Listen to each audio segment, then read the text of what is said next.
I hope everybody had some lunch, and because we're going to start right now. Our first speaker in this session is well known to 99% of you.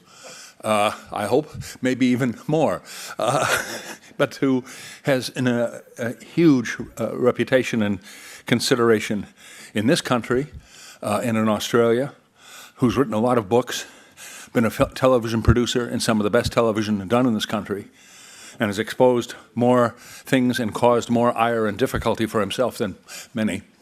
But I won't say much more because you all know John Pilger.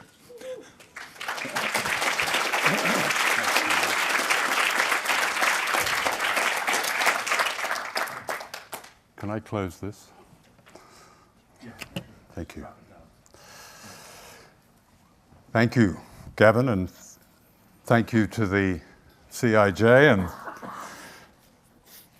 Logan Foundation for asking me to speak at this important conference. I suppose what I have to say is not about metadata or surveillance, the NSA, but about journalism as a craft, regardless of the means and regardless of the obstacles. I have some questions. Why has so much journalism succumbed to propaganda? Why are censorship and distortion within the media almost standard practice? Why do great newspapers like the New York Times and the Washington Post deceive their readers? Why are young journalists not taught to understand media agendas and to challenge the high claims and low purpose of fake objectivity? And why are they not taught that the essence of so much of what's called the mainstream media is not information, but power? You know, these are, I believe, urgent questions. The world is facing the real possibility of major war, perhaps nuclear war, with the United States clearly determined to isolate and provoke Russia and eventually China. This truth is being turned upside down, inside out, by journalists, including those who promoted the lies that led to the bloodbath in Iraq in 2003. Now, among those tending this conference are distinguished names with extraordinary achievements in disclosure and the analysis of data. But I wonder, have we missed perhaps the most important story, the most important issue of all, the media itself? Or is the media a mirror we'd prefer not to look at? The times we live in are so dangerous and so distorted in public perception that propaganda is no longer, as Edward Bernays called it, an invisible government. It is the government. It rules directly, often without fear of contradiction. And its principal aim is the conquest of us, our sense of the world, our ability to separate truth and lies from lies. The information age that we refer to, in my opinion, is principally a media age. We have war by media, censorship by media, retribution by media, demonology by media, diversion by media, a surreal assembly line of obedient cliches and false assumptions. This power to create a new reality has been building for most of my career as a journalist. 45 years ago, a book called The Greening of America caused a sensation. On the cover were the words, "There is a revolution coming. It will not be like revolutions of the past. It will originate with the individual," unquote. I was a correspondent in the United States at the time and recall the overnight elevation to guru status of the author, a young Yale academic, Charles Reich. His message was that truth-telling and political action had failed and only culture and introspection could change the world. Within a few years, driven by the forces of profit, The cult of meism had all but overwhelmed our sense of acting together, our sense of social justice and internationalism. Class, gender, and race were separated. The personal was the political, and the media was the message. In the wake of the Cold War, the fabrication of new threats completed the political disorientation of those who 20 years earlier would have formed a vehement opposition to the kind of Big Brother society we've been hearing about today. In 2003, I filmed an interview in Washington with Chuck Lewis, the distinguished journalist who's taking part in this conference. We discussed the invasion of Iraq a few months earlier. I asked him, what if the freest media in the world had seriously challenged George Bush and Donald Rumsfeld and investigated their claims instead of channeling what turned out to be crude propaganda? He replied that if we journalists had done our job, and I quote, there's a very, very good chance we would have not gone to war in Iraq, unquote. That's a shocking statement, and one that's supported by other famous journalists to whom I put the same question. Dan Rather, formerly of CBS, gave me the same answer, more or less. David Rose of The Observer gave me pretty well the same answer. Senior journalists and producers in the BBC who wish to remain anonymous gave me the same answer. In other words, had journalists done their job, had they questioned and investigated the propaganda instead of amplifying it, hundreds of thousands of men, women, and children might be alive today, and millions might not have fled their homes. The sectarian war between Sunni and Shia might not have ignited, and the infamous Islamic State might not now exist.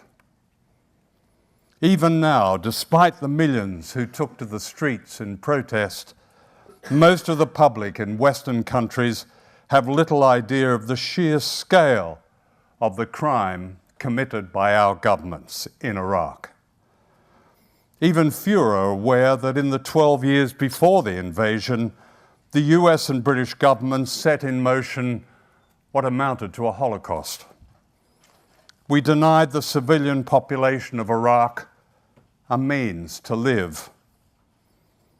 That last sentence are the words of a senior British official responsible for sanctions on Iraq in the 1990s, a medieval siege that caused the death of 500,000 children under the age of 5, reported UNICEF. The official's name is Khan Ross.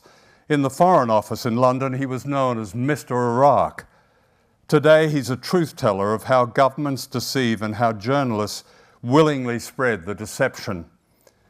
We would feed journalists factoids of sanitized information, he told me, or we'd freeze them out, unquote. The main whistleblower during this terrible silent period was Dennis Halliday, this then Assistant Secretary General of the United Nations and the senior UN official in Iraq. Halliday resigned rather than implement policies he described as genocidal. He estimates that sanctions killed more than 1 million Iraqis. That's before shock and awe. What then happened to Halliday was instructive. He was airbrushed, or he was vilified. On the BBC's Newsnight programme, Jeremy Paxman shouted at him, "Aren't you just an apologist for Saddam Hussein?" The Guardian recently described this as one of Paxman's memorable moments. Last week, Paxman signed a £1 million book deal. The handmaidens of suppression, of fake objectivity, have done their job well. Consider the effects. In 2013, a Comres poll found that a majority of the British public believed that the casualty toll in Iraq was less than 10,000, a tiny fraction of the truth. A trail of blood that goes from Iraq to London has almost been scrubbed clean. Rupert Murdoch is said to be the godfather of the media mob, and no one can doubt the augmented power of his newspapers, all 127 of them with a combined circulation of 40 million, and his Fox TV network. But the influence of Murdoch's empire is no greater than its reflection of the wider media. The most effective propaganda is often found not in Murdoch's Sun or on Fox News, but beneath a liberal halo. When the New York Times published claims that Saddam Hussein had weapons of mass destruction, its fake evidence was believed because it wasn't Fox News, it was the New York Times. The same is true of the Washington Post and the Guardian, both of which have played a critical role in conditioning their readers to accept a new and dangerous Cold War. All three liberal newspapers have misrepresented the events in Ukraine as a malign act by Russia, when in fact the fascist-led coup in Ukraine was the work of the United States aided by Germany and NATO.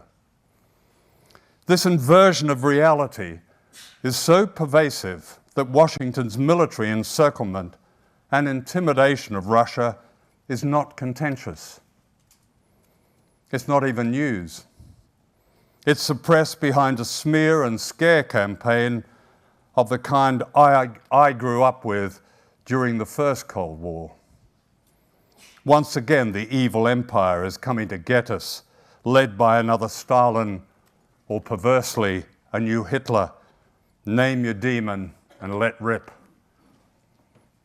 The suppression of the truth about Ukraine is one of the most complete news blackouts I can remember.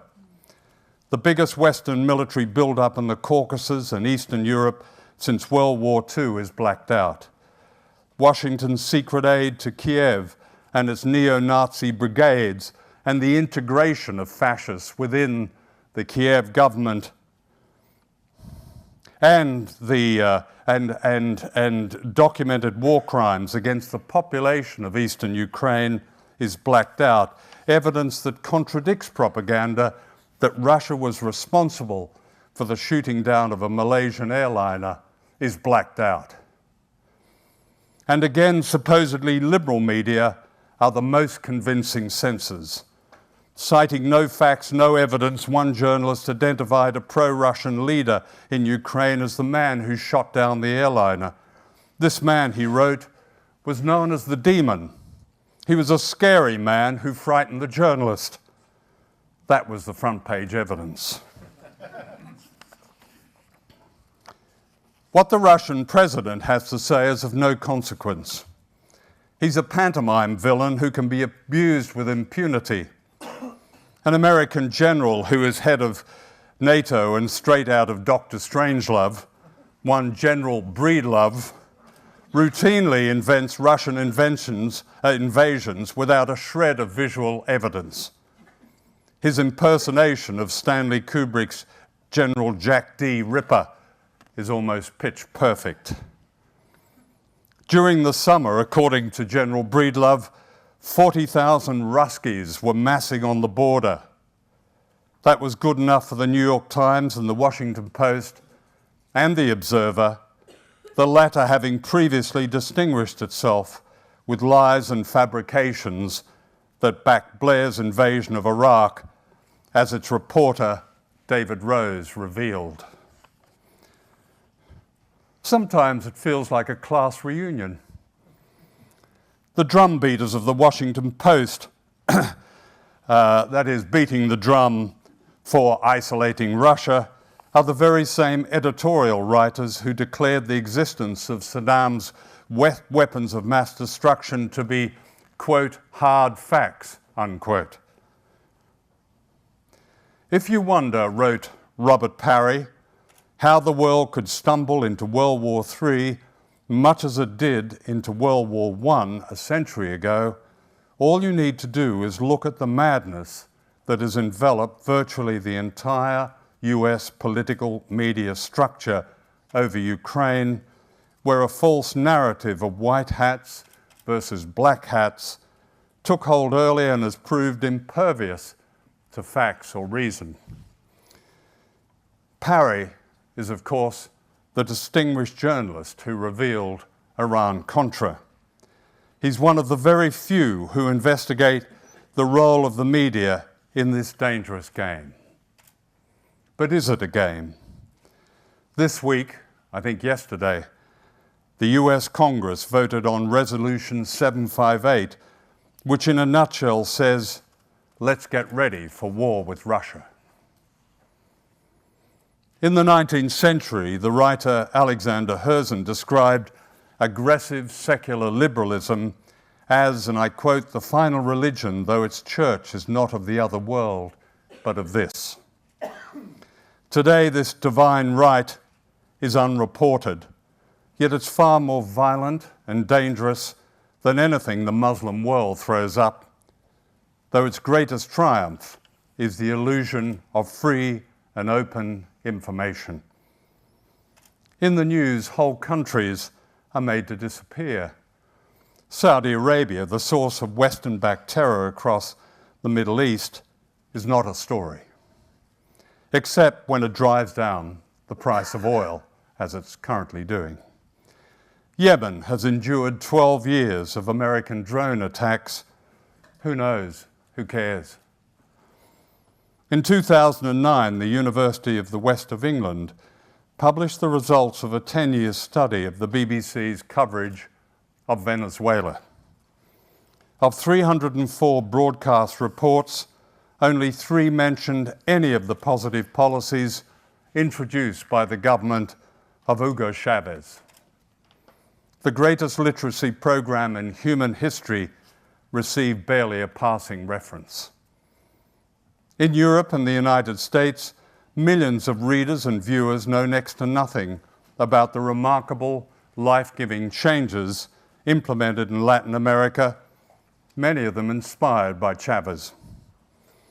Like the BBC, the reports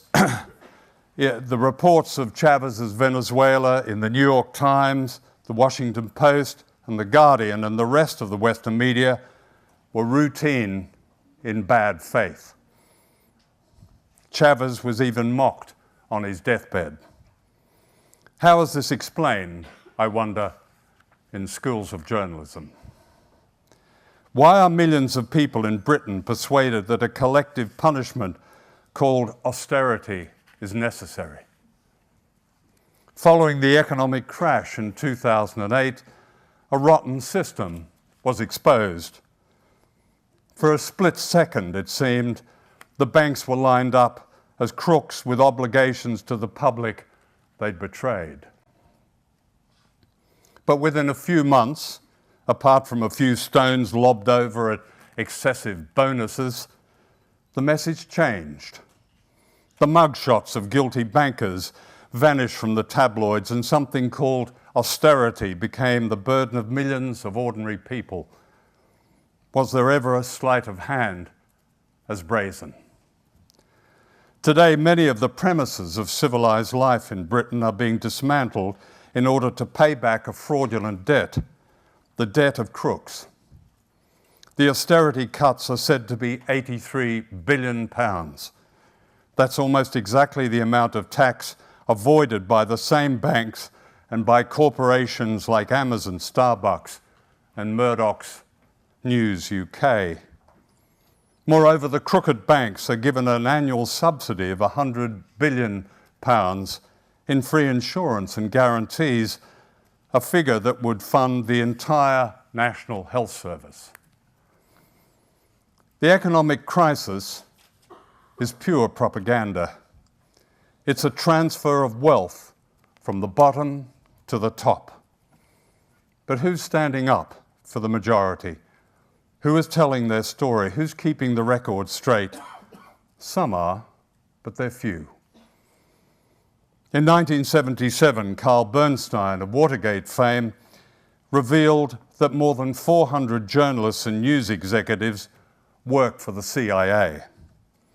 They included journalists from the New York Times, Time, and the TV networks. In 1991, Richard Norton Taylor of The Guardian revealed something similar in this country, though not on the same scale. None of this is necessary today.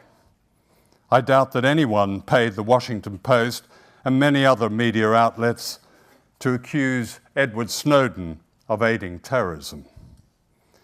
I doubt that anyone pays those who routinely smear Julian Assange, though other rewards can be plentiful. It's clear to me that the main reason that Assange has attracted such venom, spite, and jealousy is that WikiLeaks tore down the facade of a corrupt political elite, much of it held aloft by journalism.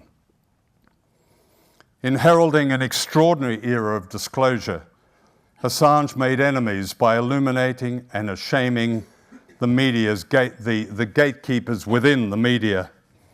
He became not only a target, but a golden goose. Lucrative book and Hollywood movie deals were struck and media careers launched or kick-started on the backs of WikiLeaks and its founder. People have made big money while WikiLeaks has struggled to survive. None of this was mentioned in Stockholm this week when the editor of The Guardian and others shared with Edward Snowden the Right Livelihood Award, known as the Alternative Nobel Peace Prize. What was shocking about this event was that Assange and WikiLeaks were airbrushed. They didn't exist. They run people.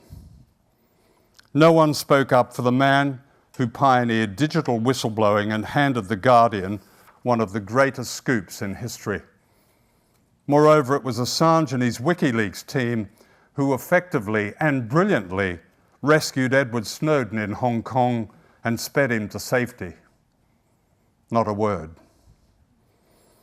What made this censorship by omission so ironic and poignant and disgraceful was that the ceremony was held in the Swedish Parliament, whose craven silence on the Assange case has colluded with a grotesque miscarriage of justice. It's this kind of silence we journalists need to break. We need to look in the mirror. We need not only to analyze the metadata, we need to call to account an unaccountable media that services this secret power and a psychosis that threatens world war. In the 18th century, Edmund Burke described the role of the press as that of a fourth estate checking the powerful. Was that ever true? It certainly doesn't wash anymore.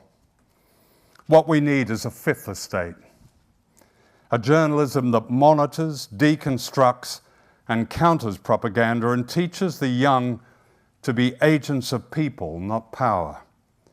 We need what the Russians used to call perestroika, an insurrection of subjugated knowledge.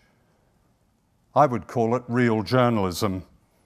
The kind, as Cy Hirsch said this morning, that scares power. It's 100 years since the First World War. Reporters then were rewarded and knighted for their silence and collusion. At the height of the slaughter, British Prime Minister David Lloyd George confided in C.P. Scott, editor of the Manchester Guardian, I quote, "If people really knew the truth, the war would be stopped tomorrow. But of course they don't know and can't know," unquote. It's time they knew. Thank you.